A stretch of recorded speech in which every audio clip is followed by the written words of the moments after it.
ہمارے جو جنازے بھی جاتے ہیں اتنے سج کر سنور کر، سفید کپڑے پہن کر، عطر لگا کر، سرمے لگا کر، پھول پہن کر، ارے مرے ہوئے آدمی کو اتنا کیوں سجایا جاتا ہے؟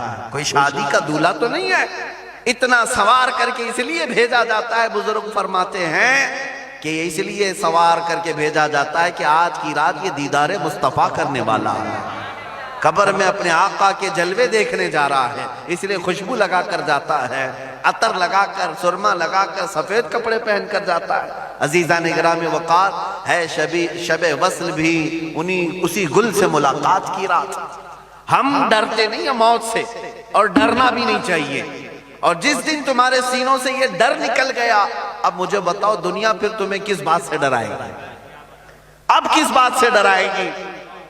یہی ایک چیز تو ہے دنیا جو بار بار تمہیں ڈراتی ہے کہ الحمدللہ الحنان المنان الذي خلق الانسان وعلمه البيان والصلاة والسلام على رسوله سيد الانس والجان وعلى آله واصحابه ذوي الخير والاحسان، اما بعد فاعوذ بالله من الشيطان الرجيم، بسم الله الرحمن الرحيم، فليحذر الذين يخالفون عن امره ان تصيبهم فتنة او يصيبهم عذاب أليم، صدق الله مولانا العظيم وبلغنا رسوله النبي الأمين المتين المختار الكريم، ونحن على ذلك لمن الشاهدين والشاكرين والحمد لله رب العالمين۔ بارگاہ رسالت معاب صلی اللہ تعالی علیہ وسلم میں درود پاک کا ہدیہ پیش کریں۔ اللہم صلی علی سیدنا و مولانا محمد معدن الجود والکرم وآلہ واصحابہ الکرام وابنہ الکریم وبارک وسلم صلاة دائمة سرمدا ابدا۔ بمصطفیٰ برساں خیش کے دی ہماؤست، گر بغون رسیدی تمام بو لہبیست۔ محمد کی محبت دین حق کی شرط اول ہے، اسی میں ہو اگر خامی تو سب کچھ نامکمل ہے۔ عزیزان گرامی، آج کا یہ اجلاس تاجدار ختم نبوت علی صاحبہ الصلاۃ والسلام کے عنوان سے منعقد ہے۔ اللہ عز و جل ہم سب کے ایمان و عقیدے کی حفاظت فرمائے۔ اس منبر پاک پر اجلہ علماء کرام کی ایک جماعت جلوہ فگن ہے۔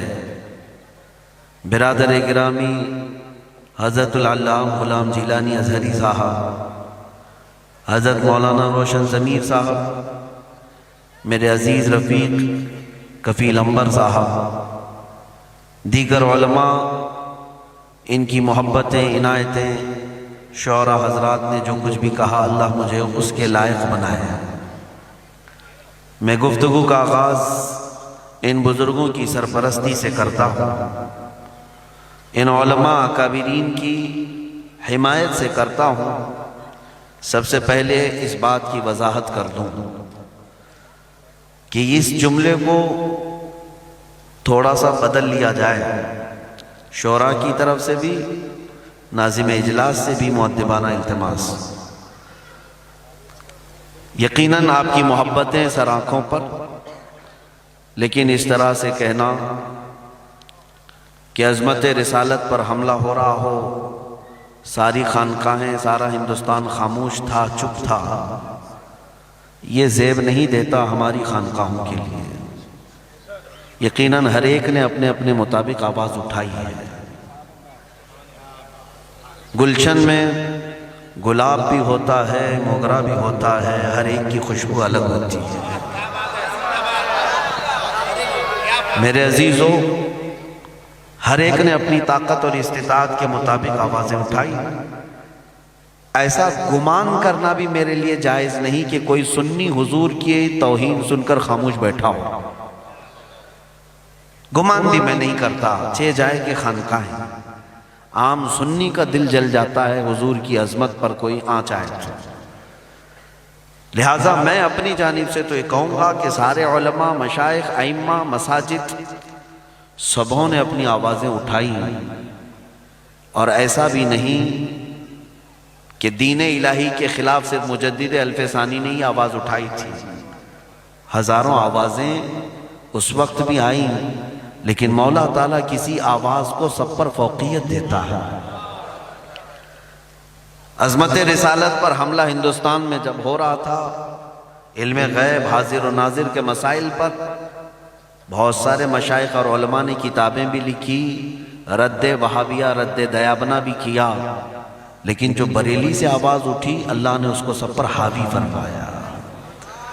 تو ساری خدمتیں اپنی جگہ پر، اور اللہ تعالیٰ سب کو اس کا صلہ عطا فرمائے گا۔ اب فقیر کے متعلق آپ کا حسن ظن ہے، بات میں اتنی ہی جانتا ہوں کہ درد سے نکلی ہوئی آواز اثر رکھتی ہے۔ ہمیں اس بات کا درد تھا کہ ہم رسم ادا کرنے کے لیے کسی کا جواب نہیں دے رہے تھے، بس ہمیں خوف اور درد یہ لگا ہوا تھا، اسی حال میں اگر دنیا سے رخصتی ہو گئی تو قبر میں اگر حضور پاک نے مجھ سے پوچھ لیا کیا تو اسی ملک سے آتا ہے جہاں سے مجھے گالیاں دی جاتی ہیں، جہاں مجھ پر غلیظ مغلظات بکے جاتے ہیں، تو ہمارے پاس کون سا چہرہ ہوگا؟ یہ درد ستاتا تھا اور آج بھی ستاتا ہے۔ آج بھی یہ احساس ہمیں سونے نہیں دیتا کہ کل کو بارگاہ مصطفیٰ میں کھڑے ہونے جیسا چہرہ بھی تو نہیں ہے، کہ ان گستاخوں کو ہم کروڑوں ہو کر کے بھی کچھ نہیں کر سکے۔ یا رسول اللہ، وہ آپ کے 313 تھے جو چیتڑے اڑا دیتے تھے، آپ کی آواز پر تو دور کی بات ہے، صحابہ کا معمول تو یہ تھا کہ اگر دور سے بھی کسی کو سن لیا کہ نبی پاک کی عظمت پر بھونکتا ہے تو حضور سے اجازت لیے بغیر وہ صحابہ پہلے سر لا کر قدموں میں رکھتے تھے۔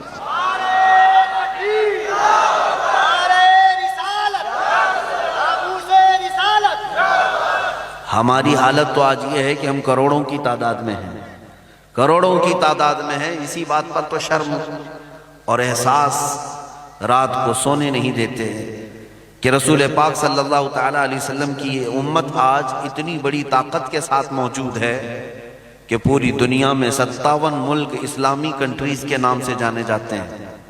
اسلامی ملک جہاں پر اسلام کے نام سے مذہب چلتا ہے، بڑے بڑے بادشاہ ہیں، بڑے بڑے پریسیڈنٹ ہیں، پرائم منسٹر ہیں، اور کئی ملک ایسے ہیں جن کی طاقتور فوجیں ہیں، طاقتور فوجیں دنیا کی۔ مصر کی فوج بڑی طاقتور سمجھی جاتی ہے، لیبیا، عراق، ایران، یہ سارے طاقتور افواج کے مالک ہیں۔ یہ 57 ممالک اسلامی حکومتوں کو چلا رہے ہیں افواج کے ساتھ۔ کئی تو ملک ایسے ہیں جو ایٹمی طاقت رکھتے ہیں، باوجود اس کے میرے آقا کی شان پر جب بھدی گالیاں دی جاتی ہیں تو یہ سب کچھ بھی نہیں کر سکتے۔ آپ کو میں بتاؤں، ایمان جب ہوتا ہے تو صلاح الدین جیسا ہونا چاہیے۔ صلاح الدین ایوبی کی تاریخ اگر آپ پڑھو، ہمارے مورخین کی لکھی ہوئی بات نہیں کروں گا، انگریزوں نے جو تاریخ لکھی ہے صلاح الدین ایوبی کی وہ بھی پڑھ کر کے دیکھ لو۔ انگریزوں نے جو لکھا ہے، ریچرڈ نام کا ایک مورخ ہے، اس نے لکھا پوری دنیا میں ایسا کوئی جرنیل میں نے نہیں دیکھا جو اتنا نرم دل ہو، اتنا نرم دل ہو کہ اگر 1,00,000 فوج لڑنے کے لیے آئی اور اس پر تلوار بھی اٹھا چکی ہو اور غالب نہیں آ سکی تو ان میں سے 90,000 کو صلاح الدین خود اپنے ہاتھوں سے آزاد کر دیتا، آزاد کر دیتا۔ بڑے بڑے لوگوں کو جو تلوار بھی اٹھاتے تھے، ایسا رحم دل، نرم دل سلطان اور جرنیل ہم نے دیکھا نہیں، یہ انگریزوں نے لکھا۔ لیکن اسی صلاح الدین کا حال یہ تھا، بیمار ہو گئے، ملک شام کے ایک علاقے میں بستر پر آ گئے۔ ایک مسلمانوں کا قافلہ حلب سے گزر رہا تھا، عیسائیوں کے ایک سپہ سالار نے، برنس نام تھا، ان مسلمانوں کے قافلے پر حملہ کیا اور انہیں گرفتار کیا، ان کا پورا مال لوٹ لیا۔ ان میں عورتیں بھی تھیں، بچے بھی تھے، جوان بھی تھے۔ اس برنس ظالم نے سارے لوگوں کو مارنا شروع کیا اور مارتے مارتے ایک تانا دیتا تھا، اے مسلمان، تم محمد کو بہت چاہتے ہو، بلا لو، کہاں ہے تمہارا محمد صلی اللہ علیہ وسلم۔ مارتا تو تھا، لوٹتا تو تھا، لیکن ساتھ میں یہ تانا مارتا تھا، بلا لو اپنے محمد کو، کیوں نہیں آتا؟ نعوذ باللہ من ذالک۔ مسلمانوں کا قافلہ لٹ گیا، پٹ گیا۔ پھر خبر صلاح الدین تک آئی۔ صلاح الدین ایوبی کو یہ خبر دی گئی کہ برنس نام کے اس ظالم نے مسلمانوں کو گرفتار کیا، ان کا مال لوٹا پیٹا، اور لیکن ساتھ میں شان رسالت پر اتنی گندی بات کی۔ اب جانتے ہو جو بستر پر لیٹ گئے تھے صلاح الدین بیماری کی وجہ سے، ہاتھوں کو اٹھا کر بارگاہ رب العزت میں عرض کرتے ہیں، مولا میری آخری خواہش صرف اتنی ہے کہ مجھے اتنی زندگی اور دے دے کہ میں اس برنس کو ختم کر سکوں۔ مجھے دنیا سے اس وقت تک نہ اٹھا جب تک اس شاتم رسول اور گستاخ رسول کا میں انجام نہ دیکھ لوں۔ بستر پر رہے، بیمار رہے، 2.5 سال کا عرصہ گزر گیا۔ 2.5 سال کے بعد صحت یاب ہوئے، کھڑے بھی ہوئے۔ سب سے پہلی مہم جو آپ نے چھیڑی، کہا کہ اس برنس کا جو بھی قافلہ ہوگا، جہاں پر بھی ہوگا، اس سے ہمیں معرکہ کرنا ہے اور اسے گرفتار کرنا ہے۔ ہوا بھی۔ چند دنوں کی معرکہ آرائی کے بعد وہ برنس اور اس کی فوج گرفتار ہو کے صلاح الدین کے پاس آ گئی۔ صلاح الدین نے بہت سارے فوجیوں کو آزاد کیا، جیسے ان کی عادت تھی آزاد کرنے کی۔ برنس کو پکڑ کر کے جب لایا گیا تو تاریخ میں بتایا جاتا ہے صلاح الدین کی آنکھیں لال ہو چکی تھی۔ صلاح الدین کی آنکھیں لال تھی۔ پورے مجمع کے سامنے برنس کو کھڑا کیا۔ اس نے کہا کہ اے صلاح الدین، تم عظیم جرنیل ہو، ہمارے ہزاروں لاکھوں لوگوں کو تو نے آزاد کیا، عیسائیوں کو تو آزاد کر دیتا ہے، میں بھی تیرے گرفت میں آیا ہوں، قید میں آیا ہوں، مجھے بھی تو آزاد کر سکتا ہے۔ صلاح الدین ایوبی کی جلال بھری کڑکتی ہوئی آواز نکلی، کہا برنس، اگر تجھے میں آزاد کر دیا تو اللہ کے عذاب سے کبھی نہیں بچ پاؤں گا۔ اگر میں تجھے آزاد کر دیا تو میں اللہ کے عذاب سے کبھی نہیں بچ پاؤں گا۔ وہ اور لوگ تھے جنہوں نے میری جان پر حملہ کیا، میں نے انہیں آزاد کیا، لیکن تو نے میرے رسول پاک کی شان پہ حملہ کیا۔ اب اس کے بعد تلوار اٹھائی صلاح الدین نے اور گردن پر رکھ کر کے کیا کہا جانتے ہیں؟ اے برنس، 2.5 سال پہلے تو نے پکار کر مسلمانوں سے کہا تھا بلاؤ محمد کہاں ہے؟ دیکھ محمد نے مجھے تیری گردن اتارنے کے لیے بھیجا ہے۔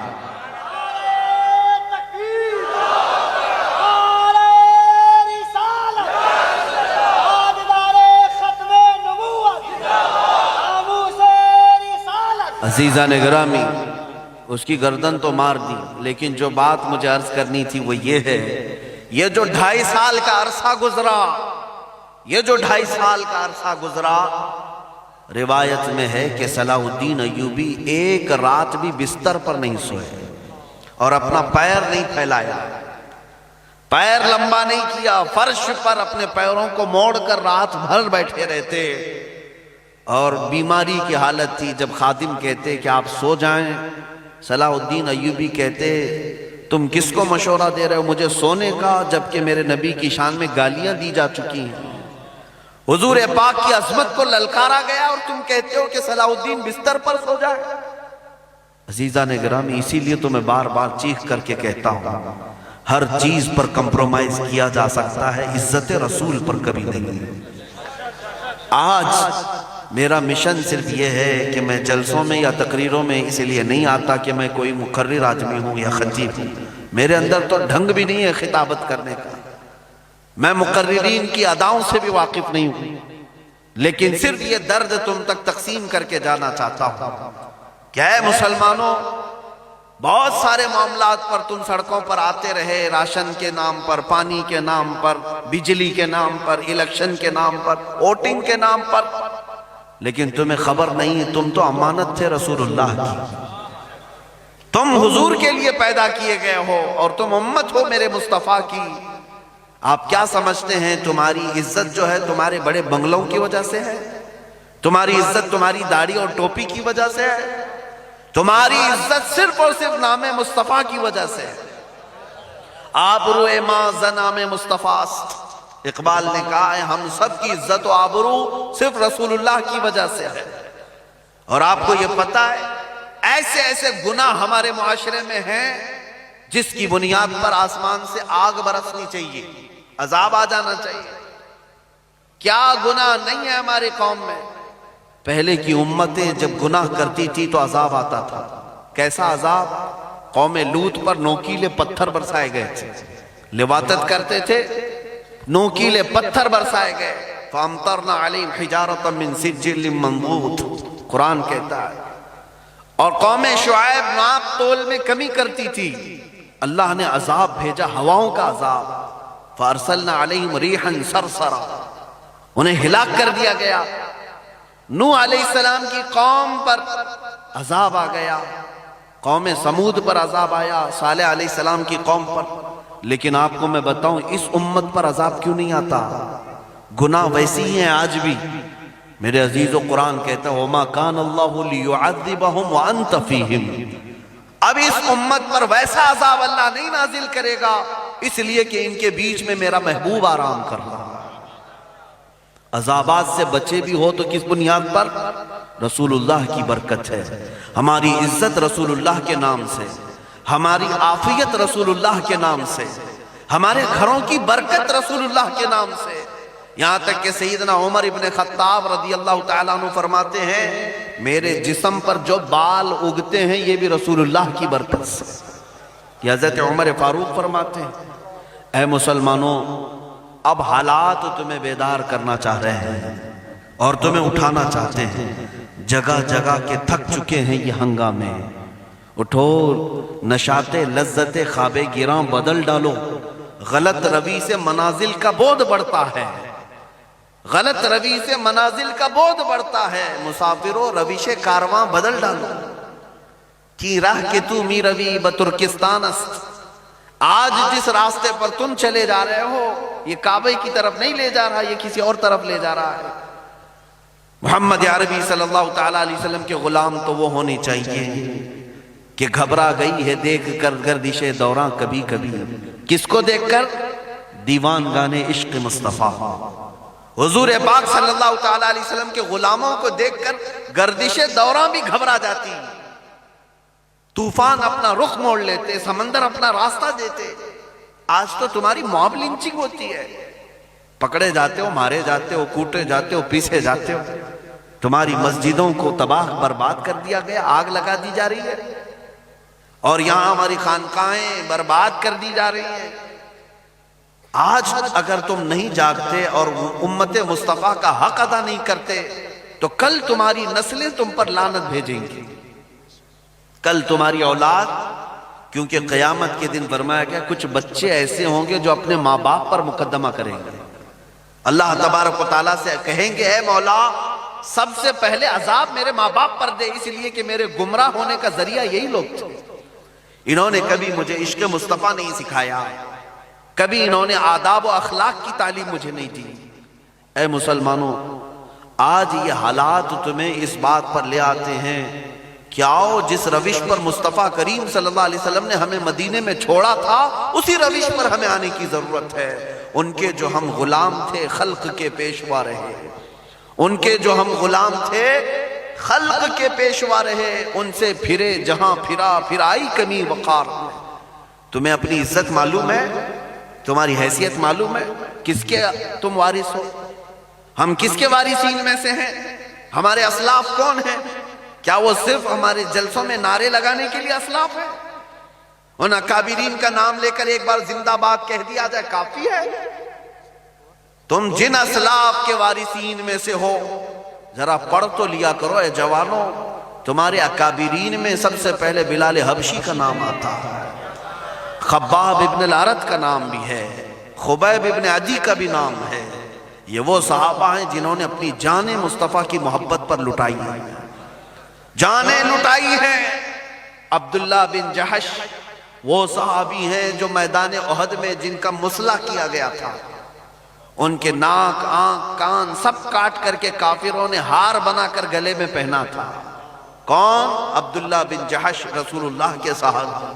حضرت انس بن ندیر حضور پاک صلی اللہ علیہ وسلم کے رازدار صحابی جو حضور کے رازوں کا اہتمام کرتے تھے، حضور ان سے راز کی بات کرتے تھے.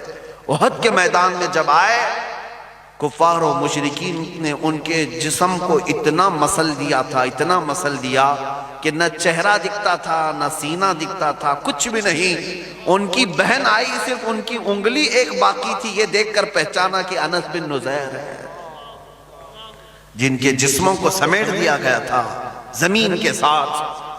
میرے عزیزو، ان صحابہ کی قربانیاں ہیں تب اسلام ہم تک آیا ہے۔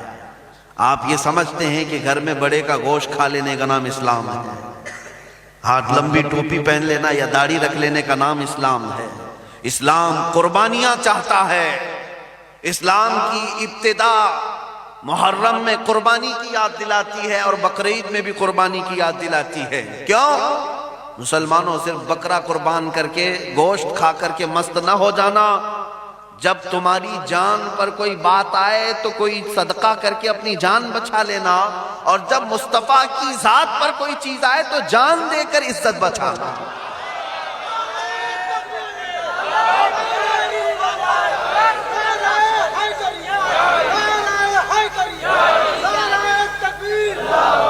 مجھے اس بات کا اندازہ ہے کہ ہمارا نام کفن بردوش تھا، ہمارا نام مسلمان کے ساتھ ساتھ کفن بردوش بھی تھا۔ پہلے کے فارسی لوگ ہمیں مسلمان کم کہتے تھے، کفن بردوش کہتے تھے۔ مطلب کیا ہے؟ یہ رسول پاک کے غلام ایسے ہیں کہ کندھے پر کفن لے کے چلتے ہیں، انہیں موت کبھی روک نہیں پاتی۔ یہ حضور کے عاشق ہیں، جہاں پائے نکل پڑے، اور موت ان کو کیا ڈرا سکے گی؟ اور حقیقت میں ہے میرے عزیزو، آج میں جو گفتگو کو شروع کیا ہوں، سب سے پہلے تم اپنے سینوں سے خوف نکالا، ڈر نکالا۔ سب سے بڑا ڈر کیا ہو سکتا ہے زندگی کا؟ ظاہر سی بات ہے، آپ آگ سے ڈرتے ہیں کہ جل جائے گا، پانی سے ڈرتے ہیں، آپ جو ہے گھر کے اندر حادثوں سے ڈرتے ہیں، طوفان سے ڈر رہے ہیں، بارش سے ڈر رہے ہیں، بیماری سے آپ ڈر رہے ہیں، کوئی بیماری آ گئی تب ڈر ہے۔ ڈر کئی چیزوں میں ہے، شیر سے بھی ڈر لگتا ہے، کتے سے بھی ڈر لگ رہا ہے، کوئی کھائی سے بھی ڈر لگ رہا ہے، گڑھے سے بھی ڈر لگ رہا ہے، کار میں بیٹھے ایکسیڈنٹ سے ڈر لگ رہا ہے۔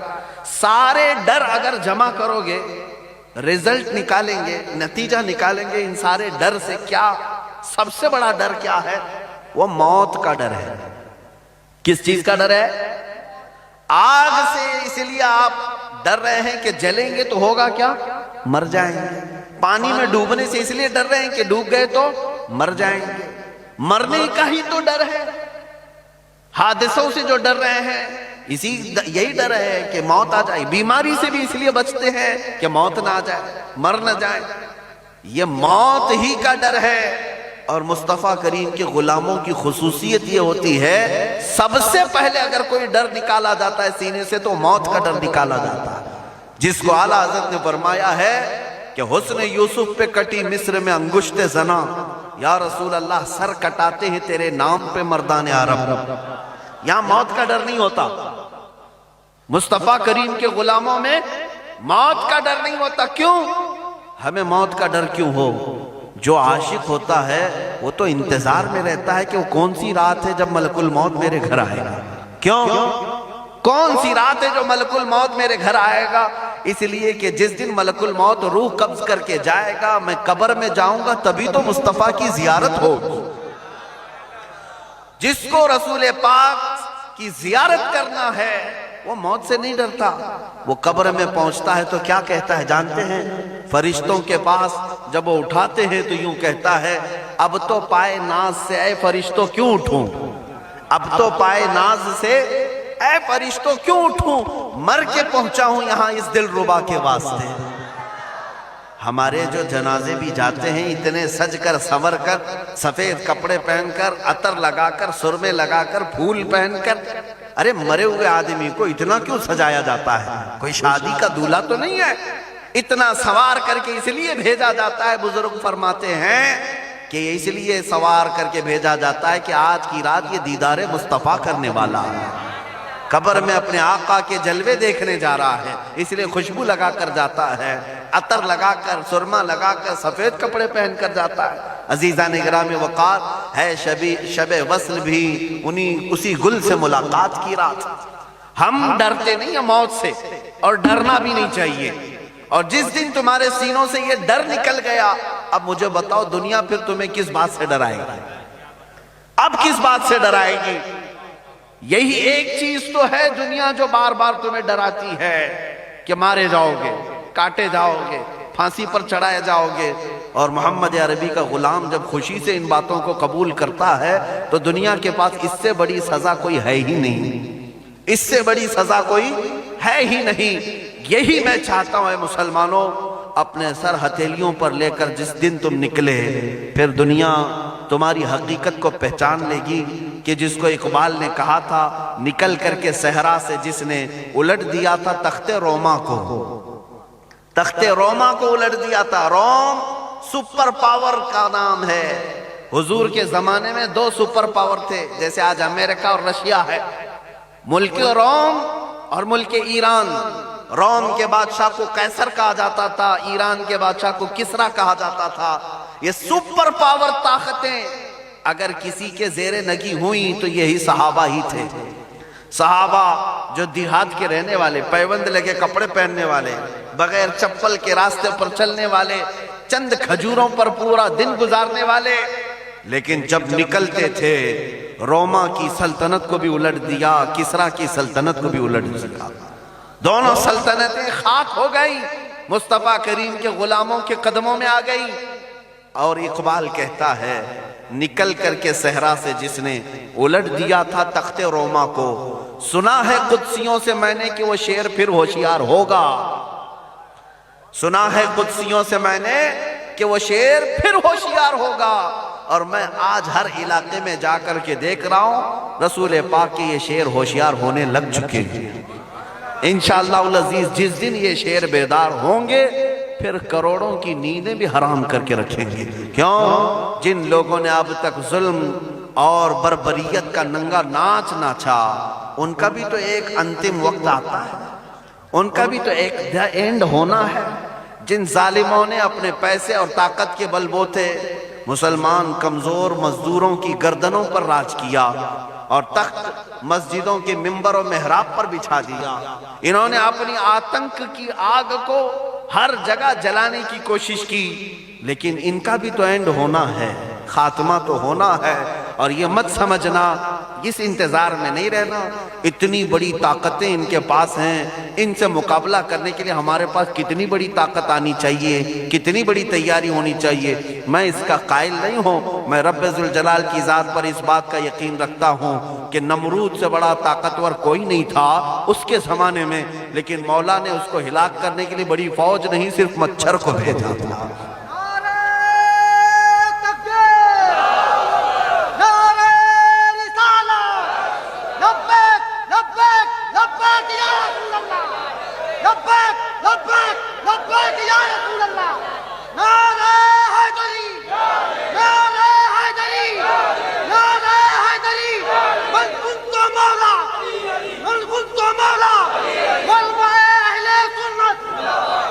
عزیزان گرامی، اب یہی بیداری کا وقت دنیا کو پریشان بھی کر رہا ہے کہ محمد عربی کے غلام جاگنے لگ گئے۔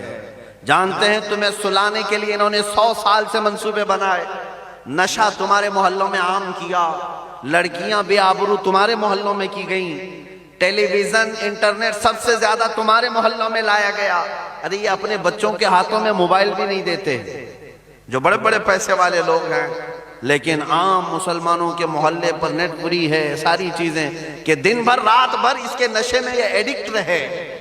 گندے گندے نشہ جن کو کرنے کے بعد مہینے 2 مہینے میں آدمی ختم ہو جاتا ہے، ایسے نشہ بھی مسلمانوں کے محلے میں بکنے لگے۔ پولیس کو بھی سب معلوم ہوتا ہے، سب چیزیں جانتی ہے، لیکن دنیا یہ چاہتی ہے کہ یہ نشہ کے عادی رہیں۔ کیوں؟ جب تک تم نشہ کرتے رہو گے ان کی کرسیاں محفوظ رہیں گی، جس دن تم نشہ سے ہوش میں آ گئے کئی لوگوں کی کرسیاں ہلنے لگیں گی۔ ہاں، محمد عربی کے غلاموں کو نشہ میں رکھو، ان کو مدہوش رکھو، کبھی ٹیلی ویژن کے نام پر، کبھی فلموں کی آڑ پر، کبھی سیریل کے نام پر عورتوں بچیوں کے اخلاق کو تار تار کیا گیا۔ ہماری یہ بچیاں، ہماری یہ بیویاں جو ایک زمانے میں حسنین پیدا کیا کرتی تھیں، ایک زمانے میں غوث و خواجہ پیدا کیا کرتی، وہ زمانہ بھی تو یاد کرو، احمد رضا کسی ماں کی گود ہی میں تو پیدا ہوئے، ان ماؤں کی تربتوں پر کروڑوں سلام، لیکن آج کی ہماری ان ماؤں کو، ان کی کوکھ کو بانجھ بنانے کی کوشش کی گئی کہ آپ بچے پیدا ہوں تو صرف ڈاکو پیدا ہوں، عیاش اور عیار پیدا ہوں۔ کیوں؟ ان بچیوں کے اخلاق کو تار تار کیا گیا ٹیلی ویژن کے ذریعے سے، فیشن کے نام پر ان کو فاطمہ زہرا کی چادر ان کے سروں سے چھینی گئی، نکالی گئی، یہ بات بتا کر کے کہ تم چار دیواری کی عورت نہیں ہو، باہر نکل آؤ، آزادی تمہارا بھی حق ہے، آزادی تمہارا بھی حق ہے۔ اور پاگل عورتیں پاکستان کے بازاروں میں باہر آ کر کے کہنے لگی کہ میرا جسم میری مرضی۔ میرے عزیزوں، یہ کس کے اشارے پر سب ہوتا رہا؟ یہ یہود و نصارہ کرتے رہے، یہی ظالم فساق فجار اور کفار جنہوں نے امت مصطفیٰ کے لیے 100 سال سے پلاننگ کی، 100 سال سے تمہاری بچیوں کو ننگا کرنے کے لیے، تمہاری تعلیم میں اخلاق کی بگاڑ لانے کے لیے انہوں نے پوری کتابوں کے سیلیبس چینج کر دیے۔ آپ کو پتہ ہے آج اسکول میں کہیں پر اورنگزیب کو نہیں پڑھایا جاتا، بند کر دیا گیا۔ پہلے ہم تو بچپن میں پڑھے ہیں، اسکولوں کی بات کر رہا ہوں، ٹیپو سلطان کو میں نے پڑھا ہے اسکول میں، آج یہ سب ہٹا دیا گیا۔ کیوں؟ کہ تمہاری تاریخ ختم ہو جائے۔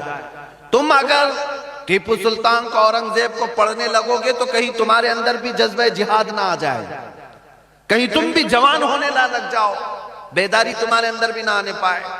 اس لیے چھچورے لوگوں کی تاریخ کو کتابوں میں ڈال دیا گیا کہ ہمارے بچے وہی پڑھتے رہے اور انہی کو اپنا بادشاہ سمجھتے رہ جائیں۔ عزیزان گرامی، 100 سال سے یہی ساری سازشوں کا شکار رہی امت۔ خلافت کو ختم کر دیا گیا پوری دنیا سے، جہاد کے نام سے ہی چڑ پیدا کر دی گئی، نفرت پیدا کر دی گئی پوری دنیا سے۔ آج لفظ جہاد کہنے سے علماء تک ڈرنے لگ گئے۔ محراب و منبر کی بات کر رہا ہوں، عام انسان کی تو چھوڑیں، علماء منبر پر بولنے سے کترانے لگ گئے۔ ارے جہاد کہیں گے تو یہ ہمیں آتنکواد کہیں گے۔ عزیزان گرامی، اس نوبت پر ہمیں آج لایا گیا کہ بعض علاقوں میں اب اذان پر بھی کمپرومائز ہونے لگ گیا کہ اذان کے مائک اتار دیا جائیں، خاموشی سے اپنی اذان ہو جائے۔ تھوڑے دنوں کے بعد نماز پر بات آئے گی، تھوڑے دن کیا ابھی ہو بھی چکا۔ دلی ہریانہ کے کئی علاقے ہیں جہاں سے نمازوں کو باہر پڑھنے سے روک لگا دی گئی، لیکن گوبر پوجا تو کہیں پر بھی کی جا سکتی ہے۔ یہ ساری چیزیں کیوں ہوتی گئی؟ مسلمانوں، اسی بات پر ہو رہی ہے کہ تم جب تک سوتے رہو گے ظالم تمہاری گردن پر ناچتا رہے گا، ناچتا رہے گا۔ تمہیں اٹھنے کی ضرورت ہے اور بتانے کی ضرورت ہے، میں غلام مصطفیٰ ہوں، جس طرف سے گزروں گا ہوائیں اپنا رخ موڑ لیں گی۔ ہماری تاریخ یہ ہے، ہمارے بزرگوں کی تاریخ یہ ہے، ٹل نہ سکتے تھے جنگ میں اگر اڑ جاتے تھے، پاؤں شیروں کے بھی میدان سے اکھڑ جاتے تھے، تجھ سے سرکش ہوا کوئی تو بگڑ جاتے تھے، ارے تیغ کیا چیز ہم توپ سے بھی لڑ جاتے تھے۔ یہ ہمارے اکابرین تھے، صحابہ، تابعین، اولیاء، مجاہدین، وہ کسی چیز سے خوف نہیں کھایا کرتے تھے۔ حضرت سعد بن ابی وقاص صرف 300 کی فوج لے کر دریائے دجلہ کے پاس کھڑے ہیں، انہیں ایران کی سرحد پر جانا ہے۔ ایران اور عراق کے بیچ میں ایک ندی ہے دریائے دجلہ، اس کو کراس کرنا تھا۔ ایرانی فوجوں نے سارے برج توڑ دیے کہ کہیں یہ مسلمان فوج ایران میں نہ آ جائے۔ سعد بن ابی وقاص نے اپنے جوانوں سے پوچھا، جانا ہے سرحد کے پار؟ سبوں نے کہا جانا تو ہے لیکن کوئی برج نہیں ہے۔ سعد بن ابی وقاص نے کہا چلو میرے ساتھ گھوڑے پانی میں ڈال دو، گھوڑے پانی میں ڈال دو۔ وہ دریا کتنے گہرائی میں ہے آج بھی جا کے دیکھ سکتے ہیں، کافی کئی گز نیچے ہے، لیکن سعد بن ابی وقاص کے ان جوانوں نے گھوڑوں کو پانی پر ڈال دیا اور چلتے رہے، خراماں خراماں چلتے رہے۔ تاریخ تبری میں لکھا ہوا ہے، ایرانی فوج جو اس سرحد کے پار تھی، انہوں نے جب دریا پر گھوڑوں کو چلتے ہوئے دیکھا تو ایک تاریخی جملہ کہا تھا، دیواں آمدند دیواں آمدند، ارے یہ تو جنات کی فوج آ رہی ہے، جنات کی فوج آ رہی ہے، بھلا پانی پر بھی کوئی چل سکتا ہے؟ میرے عزیزوں، سعد بن ابی وقاص نے بتا دیا، پانی تو کیا ہے، محمد عربی کے غلام اگر ہوا کو حکم دے، ہوا پر بھی گھوڑے تیر سکتے ہیں، اڑ سکتے ہیں۔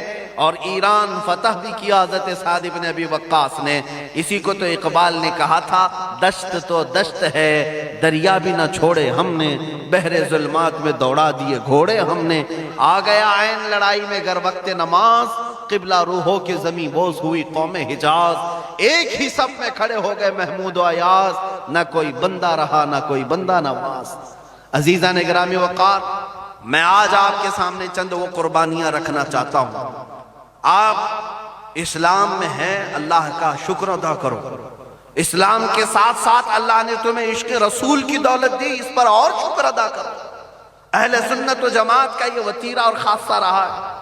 آج اپنے فخر کی بات میں بتاؤں، ہمیں گرو ہوتا ہے اس بات پر، پورے بر صغیر میں، ہند و پاک میں، ہندوستان ہو، پاکستان ہو، بنگلہ دیش، کہیں پر بھی جاؤ، کئی فرقے ہوں گے، کئی جماعتیں ہوں گی، کئی نام سے مسلمانوں کے اندر فرقے ہیں کہ نہیں؟ ہر علاقے میں ہیں۔ لیکن آج اس بات کو کہنے میں مجھے کوئی جھجک نہیں محسوس ہوتی کہ رسول اللہ صلی اللہ تعالیٰ علیہ وسلم کی ختم نبوت پر یا ان کی عزت پر اگر کوئی جماعت میدان میں ہے تو وہ صرف اہل سنت و جماعت۔ آپ دیکھیں، لبیک یا رسول اللہ کے نعرے پڑوس میں بھی وہی لگا رہے ہیں جو امام احمد رضا والے ہیں، ہندوستان میں بھی وہی جماعت لگا رہی ہے جو بریلی والے ہیں۔ اس کا مطلب یہ ہے کہ رسول پاک صلی اللہ علیہ وسلم نے اپنی عزت کی حفاظت کے لیے تمہارا انتخاب فرما لیا، تمہیں چن لیا گیا ہے۔